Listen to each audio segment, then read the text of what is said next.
Hello, मैं हूँ आपकी रेडियो दोस्त वर्षा पांडे और आज एक बढ़िया सी कहानी के साथ आपके सामने हूँ मैं।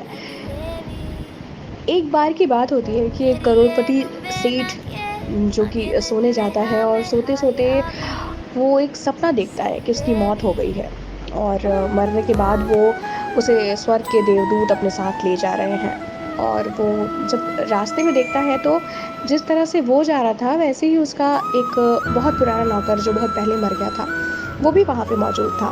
तो उसे लगा कि अरे! वो मालिक और नौकर बट यहाँ सेम एक ही लाइन में।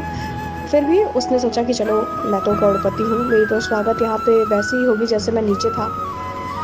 देवदूत उसे उसी तरह लाइन में खड़ा करते हैं और वैसे ही सारी उसकी भी बातें सामने रखी जाती हैं कि उसने धरती पे क्या-क्या किया। उसने बड़ा पैसा कमाया था इसलिए वो बहुत खुश था।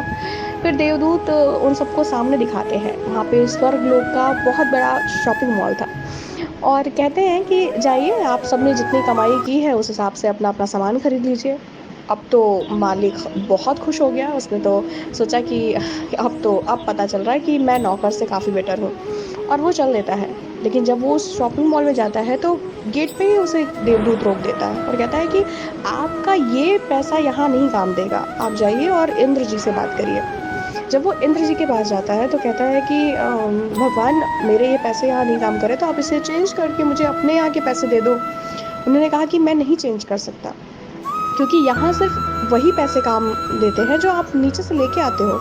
तो उसने कहा लेके तो आया हूँ मैंने करोड़ों रुपए कमाए हैं, मैं बहुत पैसे वाला हूँ तो यही तो मेरे पैसे हैं। इंद्र भगवान कहते हैं कि ऐसा नहीं है। यहाँ की कमाई है जितने भी अच्छे काम आपने नीचे किए हैं, किसी की मदद की हो, किसी के लिए अपना कुछ छोड़ दिया हो, किसी का पेट भरा हो, किसी का दुख बाँटा हो, यही यहाँ की कमाई है। और हर कमाई पे आप बहुत कुछ खरीद सकते हो यहाँ पे। छोटे से अच्छे काम के लिए भी मैं आपको बहुत कुछ देने वाला हूँ। अगर ऐसा कुछ आप लाए हो साथ में तो जाओ कर लो शॉपिंग। तब जाकर के उस सेठ की आँखें खुली। उसने देखा कि पास खड़ा उसका नौकर जो कि उसका बहुत ही ईमानदारी से उसके साथ था और उसने बहुत सारी सेवाएँ की थी उसकी, वो तो काफ़ी सारे सामान खरीद के वहाँ से खुशी-खुशी जा रहा था और ये लाचार बेबस-सा पड़ा हुआ था। इसने इंद्र भगवान के पैर पकड़ लिए और कहा कि भगवान मुझे एक मौका दे दो ताकि मैं अपने किए पे पछतावा कर सकूं। मैं पूरी दिन रात केवल पैसे कमाने में रह गया। मैंने कभी किसी की परवाह नहीं की, किसी पे दया नहीं किया। मैंने झूठ बोला, मैंने बहुत गलत काम किए। मैंने सिर्फ और सिर्फ पैसे की चकाचौंध में मैंने अपना पूरा जीवन बर्बाद कर दिया। पर आज मेरी आंखें खुल गई हैं भगवान, मुझे सिर्फ एक मौका दे दो, एक मौका दे दो, एक मौका दे दो। ये कहते-कहते उसकी पत्नी ने उसे आवाज़ लगाई कि अरे! ये क्या बड़बड़ा रहे हैं आप? और सेठ की आँख खुली, उसने देखा कि वो एक सपना देख रहा था। लेकिन उस दिन उसने कसम खाई कि ये सपना कभी न कभी तो सच होगा ही, क्योंकि ज़िंदगी का असली सच वही है कि एक ना एक दिन हम सबको चले जाना है।